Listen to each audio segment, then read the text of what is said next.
시간의 공백 메우기. 번화가를 지나가는 길에 안타까운 장면을 보았다. 커피숍 앞에 강아지 한 마리가 묶여 있었다. 주인에게 버림받은 강아지는 아닌 듯 했다. 녀석은 사람들의 시선일랑 아랑곳하지 않고 꿋꿋하게 매의 눈으로 커피숍 입구 쪽을 응시하고 있었다. 자신을 묶어놓고 볼일을 보러 간 매정한 주인을 기다리는 것처럼 보였다. 강아지를 저렇게 놔둬도 괜찮을까 싶었지만 달리 방도가 없었던 나는 속으로 녀석의 기다림이 길어지지 않았으면 하고 바랐다. 집으로 향하는 길, 주인을 기다리던 녀석의 애처로운 표정이 눈에 밟혔다. 느닷없이 기다림이라는 낱말과 함께 황지우 시인의 시구가 내 머릿속을 가득 채웠다. 내가 오기로 한 그 자리, 내가 미리 와 있는 이곳에서 문을 열고 들어오는 모든 사람이 너였다가 너일 것이었다가 너를 기다리는 동안 중에서. 기다림은 무엇인가? 어쩌면 기다림은 희망의 다른 이름이 아닐까? 기다린다는 것은 마음속에 어떤 바람과 기대를 품은 채 덤덤하게 혹은 바지런히 무언가를 준비하는 일이다. 누군가의 연락을 기다릴 때, 만남과 결과를 기다리는 순간에도 우린 가슴 설레는 상상에 빠지기 마련이다. 그리고 어쩌면 구체적인 대상이나 특정한 상대를 능동적으로 기다린다는 것은 우리가 살아있다는 증거인지도 모른다. 기다림은 그런 것이다. 몸은 가만히 있더라도 마음만큼은 미래를 향해 뜀박질 하는 일. 그렇게 희망이라는 재료를 통해 시간의 공백을 하나하나 메워나가는 과정이 기다림이다. 그리고 때론 그 공백을 채워야만 오는 게 있다. 기다려야만 만날 수 있는 것이 있다.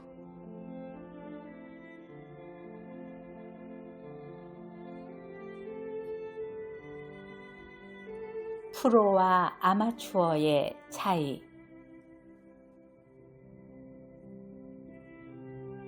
왜 그래? 아마추어 같이. 신입사원 시절 누구나 한 번쯤 들어봤을 법한 말이다. 나 역시 일 처리 과정에서 사소한 실수를 저지르거나 회식 자리에서 상급자의 술잔보다 네 잔을 더 높이 들어 건배를 외치다가 이런 빈정거림을 들었던 것 같다. 그때마다 난 역질문을 던지고 싶었다. 그럼 선배는 프로인가요? 도대체 프로와 아마추어의 경계가 뭘까? 프로는 프로페셔널의 준말로 그 어원적 뿌리는 선언하는 고백이라는 뜻의 라틴어 프로페시오에서 발견할 수 있다. 남들 앞에서 난 전문가입니다 라고 공개적으로 선언할 수 있어야, 그리고 그에 따른 실력과 책임감을 겸비해야 비로소 프로 자격이 있다는 것이다. 그래서인지 우리가 프로라고 부르는 사람들은 하기 싫은 일도 끝까지 해내는 경향이 있다. 그냥 끝까지 하는 게 아니다. 하기 싫은 업무를 맡아도 겉으로는 하기 싫은 티를 잘 내지 않으면서 유연하게 마무리한다. 왜? 프로니까. 이와 달리 아마추어는 라틴어 아마토르에서 유래했다. 애호가, 좋아서 하는 사람 정도로 해석할 수 있는데 말 그대로 취미 삼아 소일거리로 임하는 사람을 뜻한다. 아마추어는 어떤 일이나 과정에서 재미와 즐거움 같은 요소가 사라지면 더는 하지 않는다. 아마추어의 입장에선 재미가 없으면 의미도 없기 때문이다. 새삼 이런 생각도 든다. 어쩌면 프로와 아마추어를 판가름하는 기준은 기술이 아니라 태도인지 모른다고. 토마스 메카시 감독의 영화 스포트라이트는 10년차 이상 베테랑 기자들의 활약상을 다뤘다. 보스턴 글로브 신문사의 스포트라이트 팀은 4명으로 구성된 독립 취재부서다. 외부 간섭에서 비교적 자유롭고 자료 조사원도 따로 있다. 스포트라이트 팀은 아동 성추행 사건의 이면을 파헤치기 위해 한 발 한 발 전진하며 취재 방향을 넓혀나간다. 조금 흥미로운 건 영화에 등장하는 기자들이 세상을 구하는 영웅으로 그려지지 않는다는 점이다. 그들은 정의의 사도라기보다 맡은 바 책임을 다하는 전문직 종사자에 가깝다. 기자로서 마땅히 해야 할 일, 달리 말해 미심쩍은 사건 앞에서 질문을 던지고 취재하고 인터뷰를 시도하고 그걸 기록하는 업무를 소처럼 우직하게 해나간다. 그러면서 차츰 진실에 다가선다. 팀 내에서 가장 감정에 충실하고 저돌적인 마이크의 취재 과정이 기억에 남는다. 기자의 방문이 탐탁지 않은 취재원이 이런 걸 보도하는 게 언론인입니까? 라고 질문하자 마이크는 프로 정신에 입각해 천연덕스럽게 되묻는다. 그럼 이런 걸 보도하지 않는 게 언론인입니까? 문득 구차한 질문 하나가 머릿속에서 꿈틀거린다. 아마추어는 무조건 내공을 갈고 닦아 프로로 거듭나야 할까? 그럴 리 없다. 살다 보면 프로처럼 임해야 하는 순간이 있고 아마추어처럼 즐기면 그만인 때도 있다. 프로가 되는 것보다 프로처럼 달려들지 아마추어처럼 즐길지를 구분하는 게 먼저가 아닐까 싶다.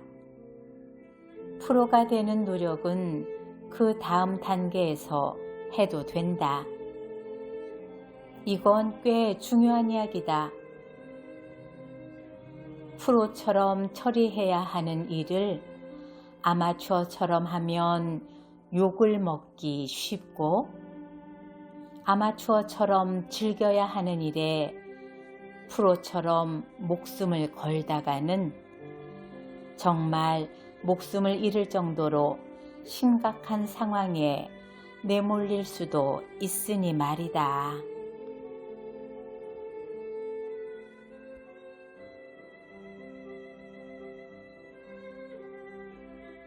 사랑이란 말은 어디에서 왔을까?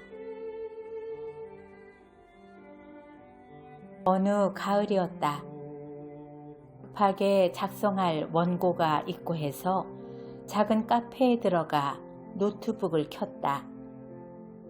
커피 향에서 가을 냄새가 묻어나는 것 같았다. 카페 구석에 꽂혀 있는 시집 한 권을 집어들었다. 지난 여름은 참으로 위대했습니다. 들판에 바람을 풀어놓아 주소서 라며 가을을 칭송하는 릴케의 시가 눈에 들어왔다.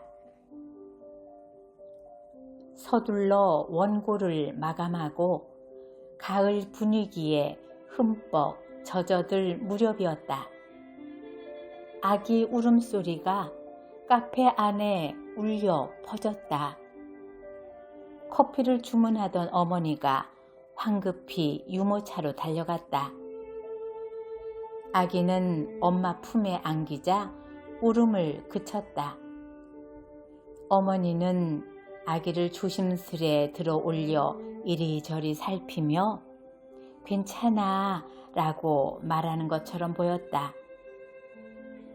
괜찮아, 이제 괜찮아 라고. 순간 내 머릿속은 헤아림, 염려, 애틋함 같은 단어로 가득 찼다. 난 별것도 아닌 광경을 한참 동안 지켜봤다. 세상이 시끄럽고 번잡할수록 순수하고 꾸밈 없는 광경을 목격하면 좀처럼 시선을 떼기가 어렵다. 이날도 그랬던 것 같다. 커피숍을 나서는 길, 문득 생각이 꼬리에 꼬리를 물어 어느 책에선가 읽은 사랑의 어원에 미쳤다. 사랑이란 말은 어디에서 왔을까? 여기에는 몇 가지 설이 있다. 어떤 학자는 사랑이 살다의 명사형일 것으로 추측한다. 하지만 나는 생각할 사와 헤아림을 의미하는 한자 량을 조합한 사량에서 사랑이 유래했다는 설을 가장 선호한다.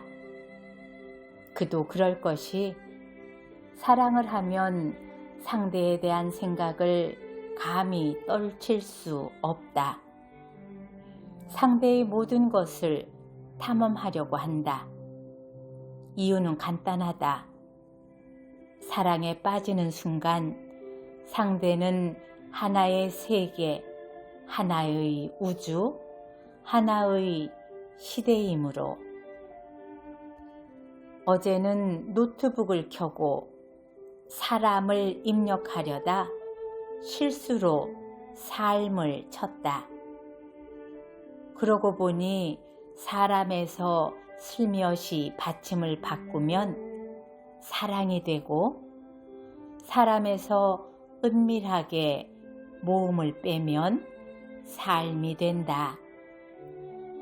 몇몇 언어학자는 사람, 사랑, 삶의 근원을 거슬러 올라가면 같은 본류를 만나게 된다고 주장한다. 세 단어 모두 하나의 어원에서 파생했다는 것이다. 세 단어가 닮아서일까? 사랑에 얽매이지 않고 살아가는 사람도 사랑에 끼어들지 않는 삶도 없는 듯하다. 삶의 본질에 대해 우린 다양한 해석을 내놓거나 음미하기를 좋아한다.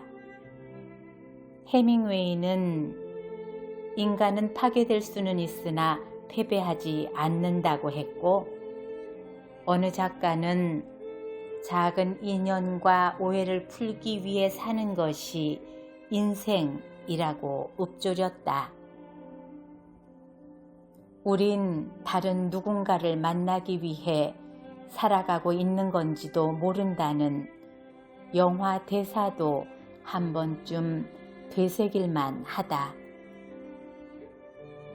나는 어렵게 이야기하기보다 사람, 사랑, 삶, 이 세 단어의 유사성을 토대로 말하고 싶다. 사람이 사랑을 이루면서 살아가는 것, 그게 바로 삶이 아닐까?